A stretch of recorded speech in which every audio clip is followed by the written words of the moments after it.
गरुड़ पुराण में शिशु की माता के गर्भ में आने से लेकर जन्म लेने तक का स्पष्ट विवरण दिया गया है।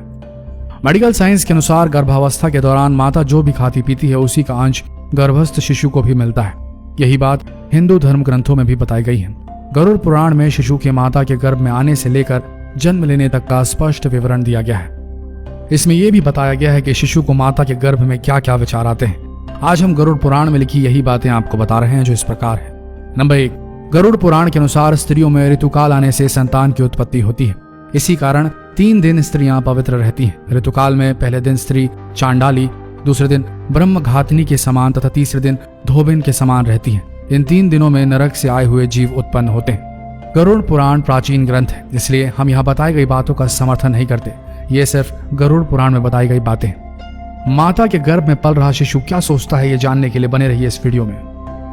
ईश्वर से प्रेरित हुए कर्मों से शरीर धारण करने के लिए पुरुष के वीर्य बिंदु के माध्यम से स्त्री के गर्भ में जीव प्रवेश करता है। 1 रात्रि का जीव सूक्ष्म कण, 5 रात्रि का जीव बुलबुले के समान तथा 10 दिन का जीव बद्री फल बेर के समान होता है। इसके बाद वह एक मांस के पिंड का आकार लेता हुआ अंडे के समान हो जाता है। 1 महीने में मस्तक, दूसरे महीने में हाथ आदि अंगों की रचना होती है। तीसरे महीने में नाखून, रोम, हड्डियां, लिंग, नाक, कान, मुंह आदि अंग बन जाते हैं। चौथे महीने में त्वचा, मांस, रक्त, मेद, मज्जा का निर्माण होता है। 5वें महीने में शिशु को भूख प्यास लगने लगती है। 6ठे महीने में शिशु गर्भ की झिल्ली से ढककर माता के गर्भ में घूमने लगता है। माता द्वारा खाए गए अन्न आदि से बढ़ता हुआ वह शिशु विष्ठा, मूत्र, जहाँ अनेक जीवों की उत्पत्ति होती है, ऐसे स्थान पर सोता है। वहाँ कृमि जीव के काटने से उसके सभी अंग कष्ट पाते हैं, जिसके कारण वह बार बार बेहोश भी होता है। माता जो भी कड़वा, तीखा, रूखा, कसैला आदि भोजन करती है, उसके स्पर्श होने से शिशु के कोमल अंगों को बहुत कष्ट होता है। इसके बाद शिशु का मस्तक नीचे की ओर तथा पैर ऊपर की ओर हो जाते हैं। वह इधर उधर हिल नहीं सकता। जिस प्रकार से पिंजरे में रुका हुआ पक्षी रहता है, उसी प्रकार शिशु माता के गर्भ में दुख से रहता है। यहाँ शिशु 7 धातुओं से बंधा होता है, भयभीत होता है, हाथ जोड़कर ईश्वर की स्तुति करने लगता है। 7वें महीने में उसे ज्ञान की प्राप्ति होती है और वह सोचता है, मैं इस गर्भ से बाहर जाऊंगा तो ईश्वर को भूल जाऊंगा।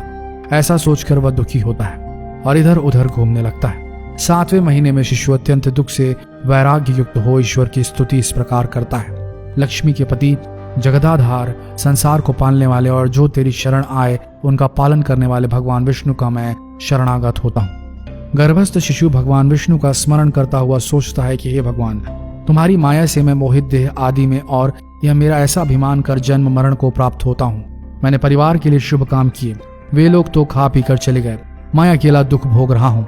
हे भगवान, इस योनि से अलग हो तुम्हारे चरणों का स्मरण कर फिर ऐसे उपाय करूंगा जिससे मैं मुक्ति को प्राप्त कर सकूं।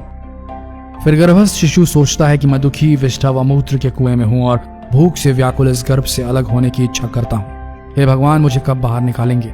सभी पर दया करने वाले ईश्वर ने मुझे ज्ञान दिया है, उस ईश्वर की मैं शरण में जाता हूँ, इसलिए मेरा पुनः जन्म मरण होना उचित नहीं है। गरुड़ पुराण के अनुसार फिर माता के गर्भ में पल रहा शिशु भगवान से कहता है कि मैं इस गर्भ से अलग होने की इच्छा नहीं करता, क्योंकि बाहर जाने से पाप कर्म करने पड़ते हैं, जिससे नरक आदि प्राप्त होते हैं। इस कारण बड़े दुख से व्याप्त हूँ, फिर भी दुख रहित हो आपके चरण का आश्रय लेकर मैं आत्मा का संसार से उद्धार करूंगा। इस प्रकार गर्भ में विचार कर शिशु 9 महीने तक स्तुति करता हुआ नीचे मुख से प्रसूति के समय वायु से तत्काल बाहर निकलता है। प्रसूति की हवा से उसी समय शिशु श्वास लेने लगता है तथा अब उसे किसी बात का ज्ञान भी नहीं रहता। गर्भ से अलग होकर वह ज्ञान रहित हो जाता है। इसी कारण जन्म के समय वह रोता है। गरुड़ पुराण के अनुसार जैसी बुद्धि गर्भ में, रोग आदि में, शमशान में, पुराण आदि में सुनने में मिलती है, वैसी बुद्धि सदा रहे, तब इस संसार के बंधन से कौन नहीं छूट सकता। जिस समय शिशु कर्म योग द्वारा गर्भ से बाहर आता है, उस समय भगवान विष्णु की माया से वह मोहित हो जाता है। माया से मोहित तथा विनाश वह कुछ भी नहीं बोल सकता और बाल्यावस्था के दुख भी भोगता है। तो ऐसे होता है बच्चे का जन्म और ये सोचता है बच्चा माँ के पेट में। गरुड़ पुराण में शिशु की माता के गर्भ में आने से लेकर जन्म लेने तक का स्पष्ट विवरण दिया है, पर इस बात से शायद बहुत से लोग अनजान हैं। आपकी क्या सोच है गरुड़ पुराण में लिखी इन बातों को लेकर? कमेंट सेक्शन में जरूर बताएं और इस वीडियो को जितना हो सके शेयर करें।